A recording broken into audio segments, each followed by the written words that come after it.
तो भाई देखिए, लालू परिवार हाँ हर मामले में घोटाला करता है। हाँ उम्र का घोटाला हो, हाँ सरकार में रहेंगे तो चारा घोटाला हो, हाँ। तो अलकतरा घोटाला हो, तो कई तरह का घोटाला है। सीएम कर रहे बनना हैं। चाहते हैं संतोष सुमन, तो जी। कहते हैं कि थोड़ी थोड़ी पिया करो। संतोष सुमन जी की राजनीति अभी शुरू हुई। सम्राट जी अभी की भी शुरू हुई है। राजनीति कोई 4 दिनों की होती भी नहीं। तो किडनी लेने वाला तो आज तक स्वस्थ नहीं हुआ, हाँ। और किडनी देने वाला कल ही से एकदम। परिवार के इर्द गिर्द की ही राजनीति आप लोग करते हैं।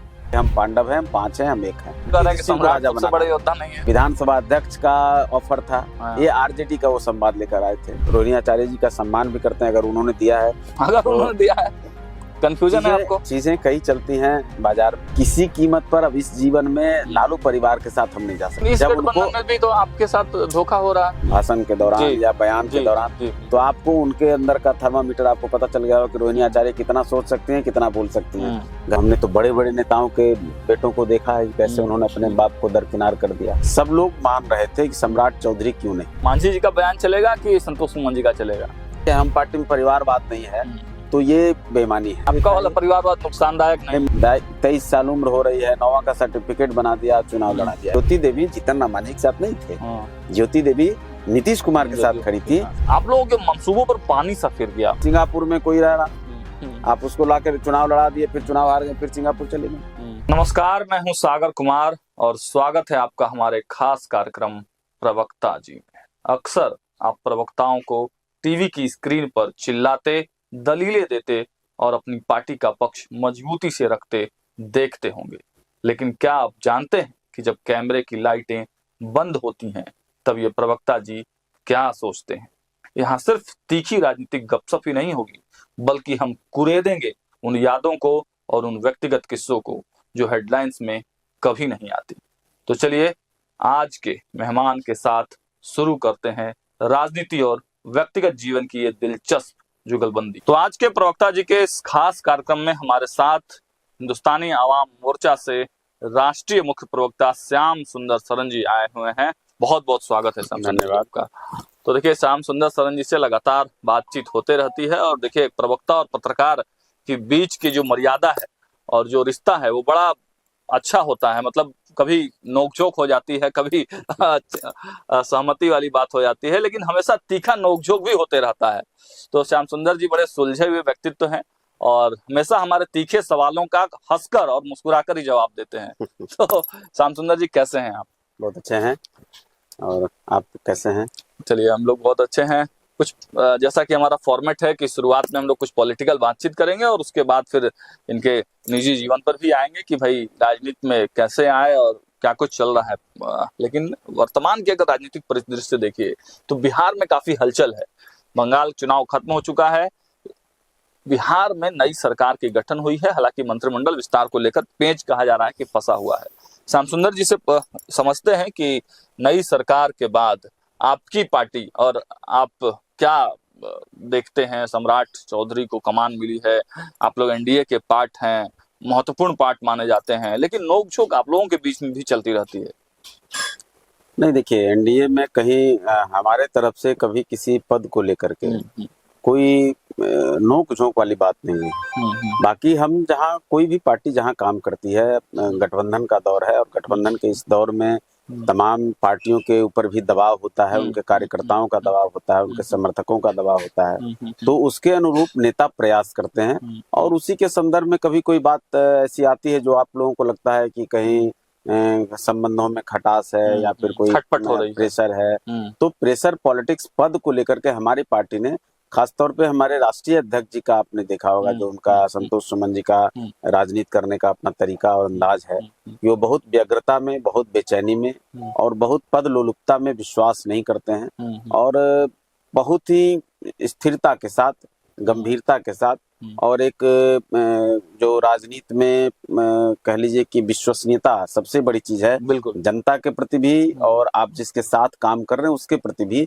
तो उसके बड़े प्रतिमूर्ति के रूप में संतोष सुमन जी का बिहार की राजनीति में अपना एक स्थान उन्होंने बनाया है। श्याम सुंदर जी, हम लोग उस मुद्दे पर भी आएंगे। जब सरकार बन रही थी एनडीए की, नीतीश जी उस खेमे से आपके खेमे में आ रहे थे, तो आपके पास एक ऑफर आया था, उस पर हम लोग चर्चा करेंगे। लेकिन वर्तमान सम्राट सरकार के बारे में बहुत तरह की बातें कही जा रही हैं।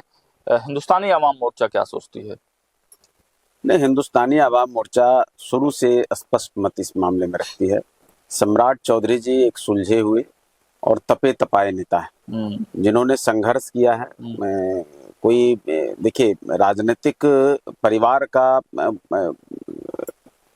पुत्र होना या बड़े राजनीतिक हस्ती का पुत्र होना और बात है, लेकिन उसके बाद भी अपने आप को कार्यकर्ताओं के बीच में, जनता के बीच में और संघर्षों के बीच में जिस तरह से सम्राट चौधरी जी ने खुद को स्थापित किया, वो एक कार्यकर्ता संस्कृति के कह लीजिए कि वाहक के रूप में ही हम उनको देखते हैं।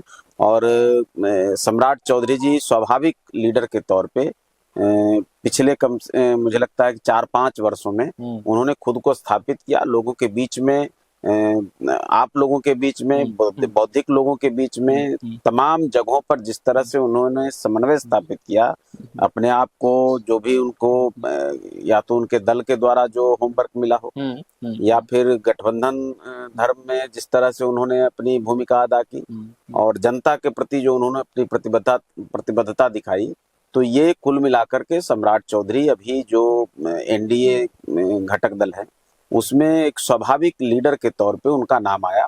और आपने देखा होगा कि सब लोगों ने उनको सहर्ष स्वीकार किया। किसी में भी कहीं कोई लेस मात्र का भी ये नहीं था कि नीतीश कुमार के बाद सम्राट चौधरी ही क्यों, सब लोग मान रहे थे कि सम्राट चौधरी क्यों नहीं। यह भी कहा जा रहा है कि जो घटक दल हैं, जो घटक दल के शीर्ष चेहरे हैं, चाहे चिराग पासवान होंगे, उपेंद्र कुशवाहा होंगे या संतोष सुमन होंगे, आप लोगों के मंसूबों पर पानी सा फिर गया, भाजपा ने सीएम प्रोजेक्ट कर दिया अपना।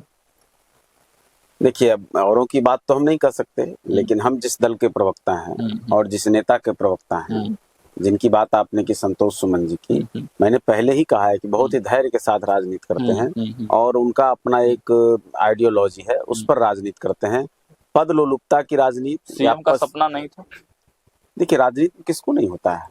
अगर हम राजनीति कर रहे हैं, चाहते हैं संतोष सुमन, अब ये तो वही बताएंगे, लेकिन उस पार्टी के प्रवक्ता के तौर पे, उनके कार्यकर्ता के तौर पे हम चाहते हैं कि सीएम बने, आज नहीं तो कल बने, ये और बात है। लेकिन आज किसी से नहीं, राजनीति में कभी कोई ऑप्शन खत्म नहीं होता है और राजनीति कोई 4 दिनों की होती भी नहीं है। संतोष सुमन जी की राजनीति अभी शुरू हुई है, सम्राट जी की भी शुरू हुई है। हाँ, ठीक है, सम्राट जी संतोष जी से सीनियर हैं, कम से कम 7-8 वर्षों के सीनियर हैं, तो और दोनों में बड़े भाई छोटे भाई का एक संबंध है। अब देखिए, राजनीति अगर आप करते हैं तो आपके लिए राम से बड़ा कोई आदर्श नहीं हो सकता और राम के साथ साथ राम के तीनों भाइयों से भी बड़ा कोई आदर्श नहीं हो सकता।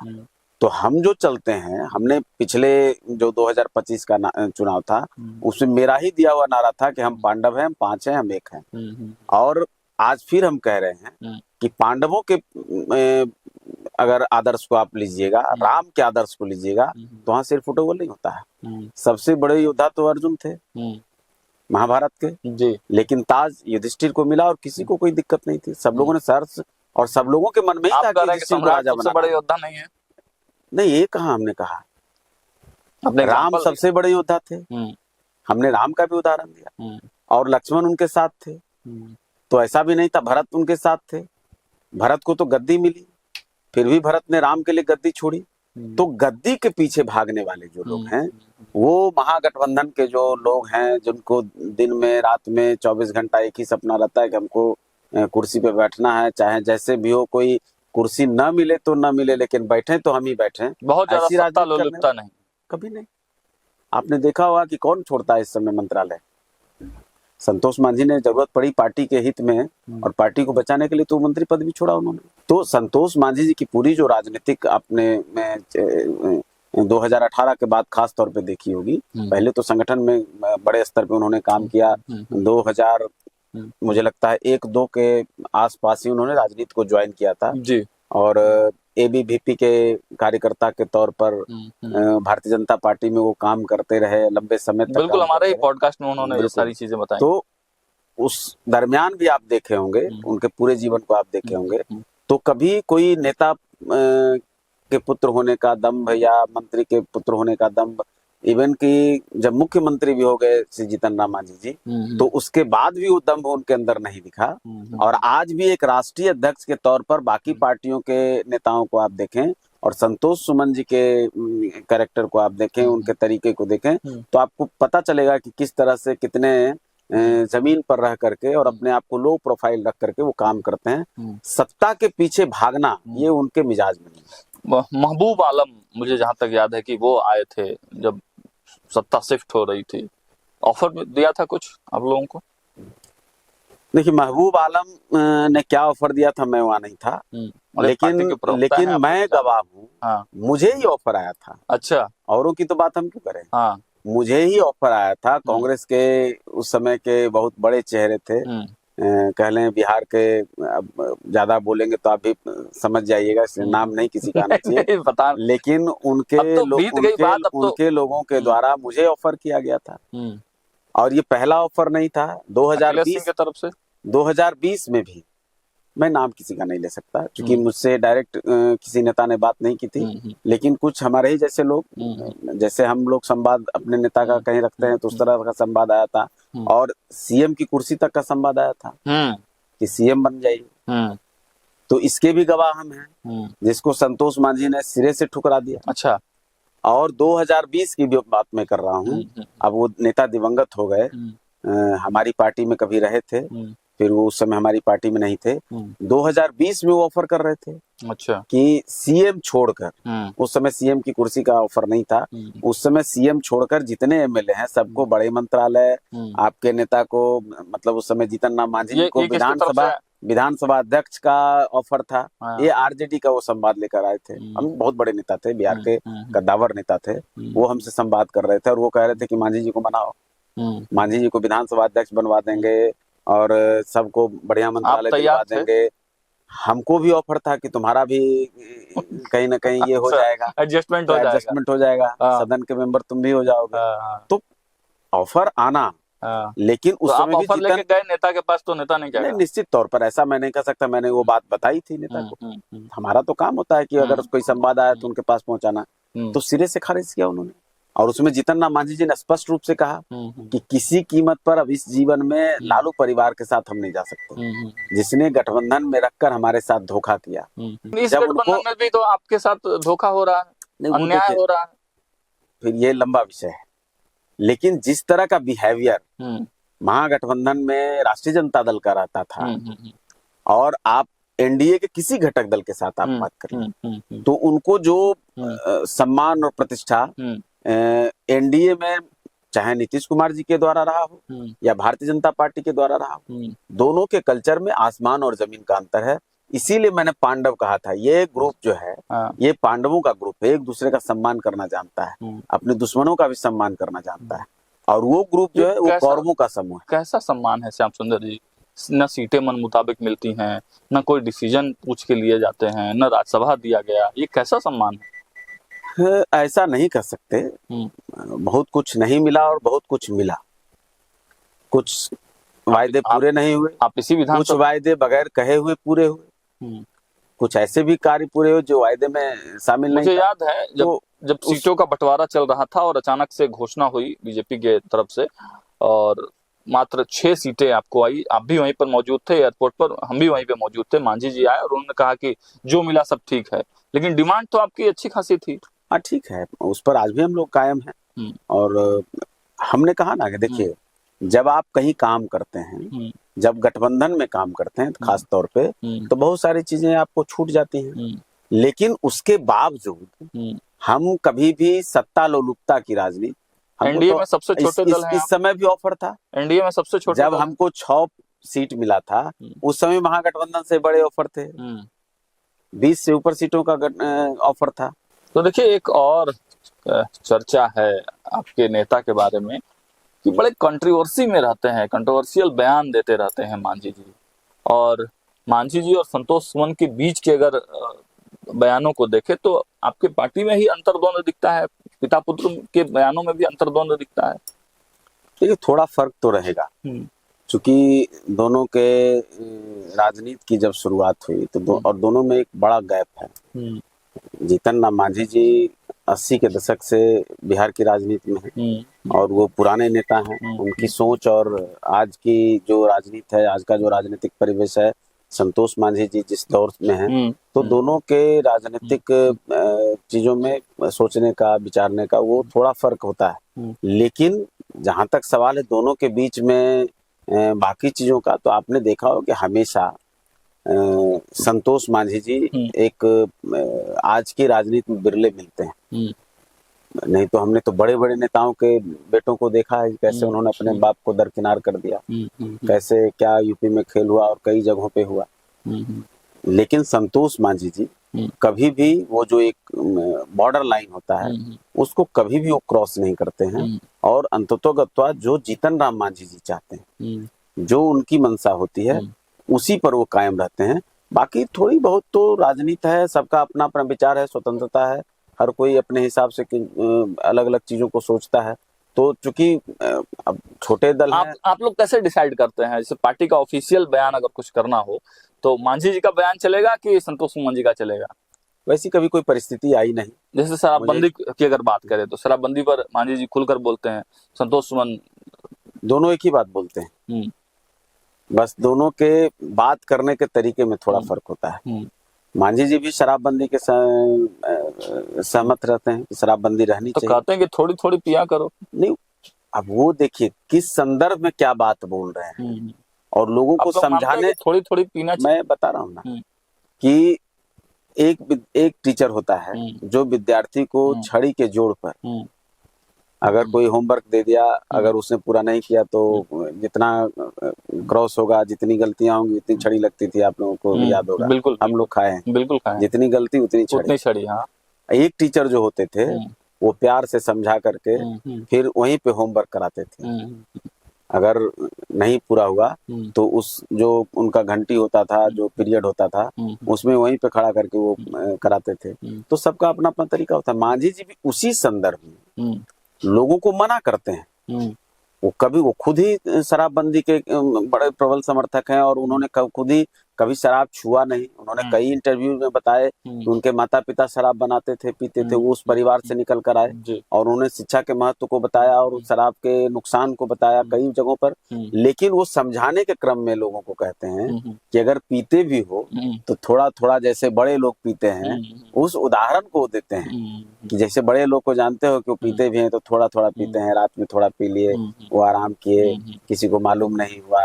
तो उसी तरह से अगर पीते हो तो थोड़ा थोड़ा इस तरह से। अब उसी को आप लोग चला देते हैं कि कहते हैं थोड़ा थोड़ा पिया करो। तो दोनों पार्टी का ऑफिशियल बयान क्या है? क्या पार्टी हमेशा शराबबंदी की समर्थक है, लेकिन किसी भी कानून के आड़ हम कभी भी ये नहीं कहते शराबबंदी खत्म हो जाना चाहिए। मांझी जी ने भी कभी ये नहीं कहा। लेकिन उसकी आड़ में अगर कोई बड़े तस्कर गरीबों का बेजा इस्तेमाल कर रहे हैं, कोई लालच, कोई लोग किसी तरह से उनका इस्तेमाल कर रहे हैं, और थानेदार जो होते हैं या और मद्य निषेध विभाग के लोग होते हैं, हर जगह आदमी ही काम करता है। कहीं कोई अच्छा आदमी भी होता है, कहीं कोई बुरा आदमी भी होता है, कहीं कोई अच्छे ऑफिसर भी होते हैं, कहीं गलत ऑफिसर भी होते हैं। तो जो गरीबों का शोषण जहाँ होता है और जो उनका इस्तेमाल करते हैं, तो वो उस पर बात करते हैं कि कानून का जो अनुपालन हो ऐसे हो कि गरीब के ऊपर ज्यादा कठोर न हो, और जो उसके मूल में है, जो उसको एक तरह से पूरा फोर्सली चला रहे हैं, जिनके इशारे पे सारा कुछ हो रहा है, वैसे लोगों को पकड़िए और जड़ को पकड़ने की बात करते हैं। वो कभी भी ये नहीं कहते हैं कि शराबबंदी को खत्म कर दिया जाए। शराबबंदी के पक्ष में अभी भी आप लोग हैं? 100%। ये हमारे राष्ट्रीय अध्यक्ष जी का भी है और ये जीतन राम मांझी जी का भी है। जीतन राम मांझी जी के घर में कोई शराब नहीं पीता है। उनके संतोष मांझी तो कभी शराब को तो छोड़ दी, संतोष मांझी तो शाकाहारी। ताड़ी की चर्चा तो करते हैं कि ताड़ी पीनी चाहिए। फिर मैं कह रहा ना कि देखिए, अब कुछ चीज जो आपके सामाजिक परिवेश में है, ताड़ी का एक अलग कह लीजिए कल्चर है, और हम कोई भी चीज अचानक से अगर चाहेंगे कि किसी को प्रेशर में बंद कर दें तो वो संभव नहीं। मांझी जी का कहना है मध्यम रास्ता अपनाई, बाकी रास्ता उनका भी वही पर बंद होता है। उनको भी वही है कि वो बंद हो जाना चाहिए, लोग नशे से दूर हो जाएं, लोग इन तमाम तरह की चीजों से दूर रहें। तो वो जिस तरीके से चाहते हैं, संतोष मांझी जी का भी रास्ता वही जाता है। एनडीए सरकार जो नीतीश कुमार जी का जो सपना था, जो सम्राट चौधरी जी का आप देख रहे होंगे बयान, तो सबका रास्ता वही जाकर के बिल्कुल। खत्म होता है, बिल्कुल ठीक है। अपना अपना तरीका होता है। इसमें एक आरोप आपकी पार्टी पे और लगता है श्याम सुंदर जी कि परिवारवाद बहुत बड़ा आरोप आप पे लगता है कि परिवार के इर्द गिर्द की ही राजनीति आप लोग करते हैं। देखिए, ये विषय केवल आज हम पार्टी का नहीं है, पूरे कुएं में भांग मिला हुआ है। और राजनीति को जिस तरह से 90 के दशक के बाद, आप 90 के दशक के पहले की राजनीति देख लें तो अनुग्रह बाबू के बेटे सत्यनारायण बाबू भी आए, लेकिन वो परिवारवाद के पर्याय नहीं बने, उनको उस दायरे में नहीं रखा गया। जी बिल्कुल। बहुत सारे लोग आए जिनको लोगों ने एक्सेप्ट किया उनके काम करने के तरीके और उनकी कैपेबिलिटी के आधार पर। आज जिस तरह की राजनीति है तो इसमें कोई दो राय नहीं है कि परिवारवाद बुरी तरह से हावी है, सभी दलों में हावी है। आपके भी दल में हावी है? सभी दलों में है। आपके भी दल में हावी है? मैंने कहा ना, सभी दलों में है। अब इसको हम आंख बंद करके कहें कि हम पार्टी में परिवारवाद नहीं है तो ये बेईमानी है। लेकिन अब परिवारवाद में कैसा परिवारवाद है, मैं उसकी गिनती अच्छा, इसमें भी कैटेगरी है तो स्वाभाविक है। मीठा नुकसान करता है तो चीनी नुकसान करता है, गुड़ तो नुकसान नहीं करता है। डॉक्टर भी कहते हैं गुड़ खाइए, आप ताल मिश्री आपका वाला परिवारवाद नुकसानदायक नहीं, मेरा वाला परिवारवाद अच्छा है और उनका वाला खराब है, ऐसा भी नहीं कहते हैं। उनके वाले में भी बहुत सारे लोग अच्छे हैं। अब चिराग पासवान को आप उससे अगर तोलिएगा तो चिराग पासवान ने आज की तारीख में अपने आप को साबित कर दिया। संतोष मांझी की जो बात करते हैं तो संतोष मांझी जिस तरह से आए हैं राजनीति में, मैंने कहा ना कि संतोष मांझी जी के पिताजी किस धारा की राजनीति करते थे, वो जनता दल की राजनीति करते थे, वो कांग्रेस पार्टी की राजनीति करते थे, वो समता पार्टी की राजनीति उन्होंने की। और संतोष मांझी एबीपी के कार्यकर्ता बन करके काम किए, भारतीय जनता पार्टी के कार्यकर्ता के तौर पे पोस्टर उन्होंने लगाया। उन्होंने कोई ऐसा नहीं है कि पिताजी हैं 25 साल उम्र हुई नहीं, 23 साल उम्र हो रही है, 9वां का सर्टिफिकेट बना दिया, चुनाव लड़ा दिया, ऐसा तो नहीं किया। ऐसा किया क्या? संतोष मांझी एक पढ़े लिखे, अपनी पढ़ाई पूरी की, पीएचडी की, प्रोफेसर बने, नौकरी की और काम किया, अपने बाप के रसूख का इस्तेमाल नहीं किया। भारतीय जनता पार्टी ने उनको टिकट दे दिया था 2010 में, उस टिकट को संतोष मांझी ने रिफ्यूज किया। उस टिकट को संतोष मांझी ने रिफ्यूज किया। भारतीय जनता पार्टी के कई बड़े नेता हैं, आप तो सुशील मोदी जी आज की तारीख में नहीं, लेकिन उस दौर के बड़े नेता हैं जो आपको बताएंगे। मतलब संतोष सुमन जी बीजेपी से टिकट का ऑफर था उनको? टिकट का ऑफर नहीं था, सिंबल भरा चुका था। अच्छा। और उसको रिफ्यूज किया केवल इसलिए कि पिताजी अभी सक्रिय राजनीति में हैं और पिताजी जनता दल से उस समय एमएलए का चुनाव लड़ रहे थे, हम भी भारतीय जनता पार्टी से लड़ें तो ये उचित नहीं होगा। इस बिना पर दोनों पिता पुत्र में आपसी सहमति से दोनों पिता पुत्र में लगातार वार्ता होती है। तो उस वार्ता के आधार पर फिर संतोष मांझी ने खुद को ड्रॉप किया। पार्टी जब बनी 2015 में, तब संतोष मांझी जी भारतीय जनता पार्टी को छोड़कर, चूंकि अब पिताजी की अपनी पार्टी बन गई है, वहाँ बहुत सारे लोग हैं, बड़े बड़े लोग आए, तो वहाँ अगर संतोष जी दूसरे दल की राजनीति करें तो फिर वहाँ फिर एक दोनों में फिर सहमति हुई और फिर संतोष मांझी पुत्र तक तो ठीक था श्याम सुंदर जी, पिता पुत्र के बाद संतोष जी की पत्नी, उनकी माँ, उसके भी हम गवाह हैं। देखिए, माँ का जहां तक सवाल है, जो ज्योति देवी जी बाराचट्टी से मिले हैं, ज्योति देवी जी जीतन राम मांझी जी के रिलेटिव हैं, ये ठीक है, लेकिन ज्योति देवी जी का जो एमएलए का चुनाव लड़ना हुआ, ज्योति देवी जी के बारे में जो आप जानेंगे तो हम लोगों के जन्म के पहले से वो एक एनजीओ में काम करती थी और एनजीओ के काम का उनका अपना तजुर्बा था और इस रूप में काम करती थी कि कई देशों का उन्होंने दौरा किया था, जापान, जर्मनी, कई जगह पर अपने एनजीओ के थ्रू गई थी। और श्री विधि जो आज आप देख रहे हैं कृषि में, जो बड़ा एक किसानों के लिए आया बन करके, बड़ा सौगात के रूप में, बदलाव के रूप में, तो श्री विधि की लॉन्चिंग की थी ज्योति मांझी जी और गया में बड़े स्तर पे उनका काम था। नीतीश कुमार जी ढूंढ रहे थे कि कोई महिला को चुनाव लड़ाना है बाराचट्टी से जो कि थोड़ा मुखर हो, थोड़ा लोगों के अथी में हो, तो वो तो महिलाओं के प्रति नीतीश कुमार जी का आप जानते हैं। उस समय वहाँ के डीएम ने उनको रेकमेंड किया था कि एक एनजीओ चलाने वाली महिला है तब तक न नीतीश कुमार जानते थे कि जीतन राम मांझी की समधन है, और न जीतन राम मांझी जानते थे कि ज्योति देवी को नीतीश कुमार जी ने बुलाया है। अच्छा। जब चीजें तय हो गई तब मालूम हुआ। अच्छा। तो नीतीश कुमार जी ने ज्योति देवी को 2010 में एमएलए बनाया। आप परिवारवाद का ही उदाहरण देते हैं कि 2015 में जीतन राम मांझी जी ने पार्टी बना ली। सिरे से तो ज्योति मांझी जी को आ जाना चाहिए था इनके साथ, परिवार के नाते। लेकिन ज्योति देवी जीतन राम मांझी के साथ नहीं थे। ज्योति देवी नीतीश कुमार के साथ खड़ी थी। सीट चली गई उनकी आरजेडी के खाते में।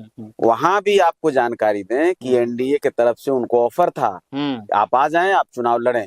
उन्होंने मना किया, कहे कि नहीं, हम नीतीश कुमार जी के साथ खड़े हैं, भले सीट हमारा कट गया लेकिन हम वहीं खड़े। दीपा मांझी जी उपचुनाव में आई जी। उस उपचुनाव का खेल क्या था, मैं तो चूंकि इमामगंज में बड़ा मैंने काम किया है उसी समय से, पार्टी ने सर्वे कराया। जैसे ही जीतन राम मांझी जी लोकसभा चुनाव जीते और वहां से इस्तीफा किया, उसी समय से पार्टी उस स्तर पे काम कर रही थी। आप वहां के जाके वर्करों से बात कर सकते हैं, ग्राउंड पे जाकर के पूछिए। पार्टी ने हर पंचायत में सर्वे कराया, हर पंचायत में हम लोगों ने यहाँ से ऑब्जर्वर बनाया और वहां जाकर के काम किया, हर जगह से फीडबैक लिया। उसमें दीपा मांझी का नाम आया। अच्छा। ये अब आपको भरोसा नहीं होगा क्योंकि आज की राजनीति का जो दौर है उसमें लगेगा कैसा ही है। नहीं, आप पार्टी के प्रवक्ता होने के नाते अगर आप बैठ के बोल रहे हैं, जीतन राम मांझी चाहते थे कि कोई वर्कर चुनाव लड़े। अच्छा, मांझी चाहते थे? बिल्कुल। संतोष मांझी जी चाहते थे कि कोई वर्कर चुनाव लड़े। मैंने कहा था संतोष मांझी जी को कि क्या दीपा जी की चर्चा लोगों के बीच से आ रही है, तो गुस्सा हो गए थे कि नहीं। अच्छा। हाँ, कि नहीं, ऐसा हम नहीं कर सकते हैं, हम भी हैं, पिताजी भी हैं, ये भी लड़ेगी तो खराब मैसेज जाएगा, हम किसी वर्कर को लड़ाएं। लेकिन आप जाकर के पता करिए, उपचुनाव में आपको जो परिणाम भी दिखा कि लोगों में बड़ा एक था कि ठीक है जीतन राम मांझी जी अब हो गए। एक मांझी परिवार से ही किसी को आरजेडी ने कैंडिडेट बनाया, तो वो जो वहां के आबो हवा में था, दूसरे किसी भी वर्कर के लिए वहां के लोग तैयार नहीं थे। और इंटरनल बड़ी तरह की चीजें चल रही थी, जिसमें अंततोगत्वा उस सर्वे के आधार पर दीपा जी को टिकट मिला। और बड़े जद्दोजहद से दीपा जी के ही कारण, मैं तो ये भी मानता हूं कि दीपा जी अगर कैंडिडेट नहीं होती तो शायद पार्टी वो चुनाव हार जाती। उपचुनाव को दीपा मांझी जी ने हैंडल किया। संतोष मांझी जी तो खैर अपना काम करते रहे, जीतन राम मांझी का अपना एक रुतबा है, चेहरा है, लेकिन ग्राउंड स्तर पर जो जिस तरह की बात थी उसमें एक भ्रामक बातें फैलाई गई थी और उसमें दीपा मांझी जी ने बहुत अच्छे तरीके से उसको संभाला, वो चुनाव जीती। आज दूसरी बात आपने देखा हो कितने आराम से उन्होंने चुनाव जीता। तो दीपा मांझी उसके पहले थोड़ा सा और इसको करेक्ट कर दें, उसके पहले वो जिला परिषद भी रह चुकी थी। दीपा मांझी भी एनजीओ में काम कर चुकी थी। दीपा मांझी के बारे में आप लोगों ने सुना होगा कि जब वो 14-15 साल की थी तब से ही वो काम कर रही थी एनजीओ में। और उस जमाने में वो साइकिल से यात्रा करती थी, गांव-गांव जाती थी। फिर बाद में उस समय उन्होंने राजदूत लिया था, जब उनकी उम्र 18-19 साल होगी, तब वो राजदूत से उस जमाने में समझिए कि एक महादलित समुदाय की उस मुसर परिवार से निकल करके उस माने स्तर पे काम कर रही महिला, और वो पीजी है, अपने पढ़ी लिखी है, तो उस तरह की महिला को लाना, और एक सिंगापुर में कोई रह रहा है, आप उसको लाकर चुनाव लड़ा दिए, फिर चुनाव हार गए, फिर सिंगापुर चले गए। तो इस तरह की राजनीति में दोनों के परिवार, रोहिणी आचार्य से बड़ा आप लोग का ट्विटर वार चलते रहता है। रोहिणी आचार्य, देखिए रोहिणी आचार्य को हम जानते हैं, रोहिणी आचार्य ट्विटर चलाती नहीं है। वो तो कोई आजकल आप लोग को ही मालूम है कैसे चलता है। रोहिणी आचार्य जी को जब आपने कभी बोलते सुना होगा भाषण के दौरान या बयान के दौरान, तो आपको उनके अंदर का थर्मामीटर आपको पता चल गया हो कि रोहिणी आचार्य कितना सोच सकती हैं, कितना बोल सकती हैं। घर की लड़ाई को किस तरह से उन्होंने सोशल मीडिया पर आकर के जिस तरह से अपने परिवार का भद पिटवाया, खुद के भी भद पिटवाया, वो कोई बड़ी संभ्रांत और बड़े पढ़े लिखे तो हमको नहीं लगे। लेकिन देखिए रोहिणी आचार्य का नाम इसलिए भी बड़ी अदब से लिया जाता है कि लालू जी को अपने पिता को किडनी दिया उन्होंने। अब अगर इसको प्रचारित करने का, टीआरपी लेने का, और ये अलग बात है, लेकिन मुझे लगता है कि एक बेटे और बेटी को अगर अपने बाप के, माँ को अगर किसी इस तरह का सौभाग्य जिसको मिलता है वही करता है, और इसको प्रचारित करना, इसको ये करना ठीक है। इसके लिए हम रोहिणी आचार्य जी का सम्मान भी करते हैं, अगर उन्होंने दिया है। अगर उन्होंने दिया है, कंफ्यूजन है आपको? चीजें कई चलती हैं बाजार में, क्या चल तो रही है बाजार में? अब हम उस पर ज्यादा नहीं बोलेंगे। अगर उन्होंने दिया है तो भाई हम लोग भी आपको उनकी इसमें तारीफ, कंफ्यूजन हम है, लोग भी डाउट उनकी है? तारीफ। तो भारत में दे देना था, सिंगापुर जाने का क्या काम था? सिंगापुर में ही इलाज चल रहा था हम लोग उनका। जानते ना भाई, हम्म भारत के डॉक्टर रहते, भारत के लोग रहते, आप मीडिया के लोग रहते। हम्म। अब जंगल में मोर नाचा, किसने देखा, क्या हुआ नहीं हुआ, सिंगापुर का बहुत मतलब ये देखिए बड़ा बहुत सवाल बहुत है, बहुत रोहिणी आचार्य ने किडनी दी है कि नहीं दी है, इसमें भी सस्पिशन है। मेडिकल जांच करा लें, जांच होनी चाहिए। सार्वजनिक जीवन में तो होना चाहिए। भारत के डॉक्टरों की एक टीम हम कहते हैं सरकार साम्राज्य बनवा देंगे लेकिन सम्राट जी और अग्नि परीक्षा हो जाए। भाई देखिए बड़ा। लालू परिवार हाँ हर मामले में घोटाला करता है। हाँ हाँ उम्र का घोटाला हो, हाँ सरकार में रहेंगे तो चारा घोटाला हो, हाँ तो अलकतरा घोटाला हो, तो कई तरह का घोटाला है। हाँ तो वो माहिर परिवार है, भरोसा नहीं है। हाँ मैं कोई ये नहीं दावा नहीं कर रहा, हाँ। लेकिन आपको भी मालूम है हम्म कि किस तरह की बातें बाजार में और आम हम्म लोगों के बीच में हैं, हम्म और जो उनकी एक्टिविटी है। हम्म। किडनी लेना और देना दोनों खतरनाक होता है। तो किडनी लेने वाला तो आज तक स्वस्थ नहीं हुआ, हाँ और किडनी देने वाला कल ही से एकदम स्वस्थ है। ये थोड़ा कहीं ना कहीं है, सस्पिशियस है। बिल्कुल। और अगर है तो भाई क्या दूध दिक्कत का दूध, पानी का पानी, आपको है? लगता है कि हम होना हम चाहिए? ये भी नहीं करें कि आप कराइए ही, हाँ लेकिन थोड़ा ज्यादा प्रचार का कोई मतलब समझ में नहीं आया। और तब अगर उन्होंने सही में, तो लालू जी को उनके लिए खड़ा होना चाहिए था। बेचारे घर से भगा दिया गया और कोई कुछ बोल नहीं पा रहा।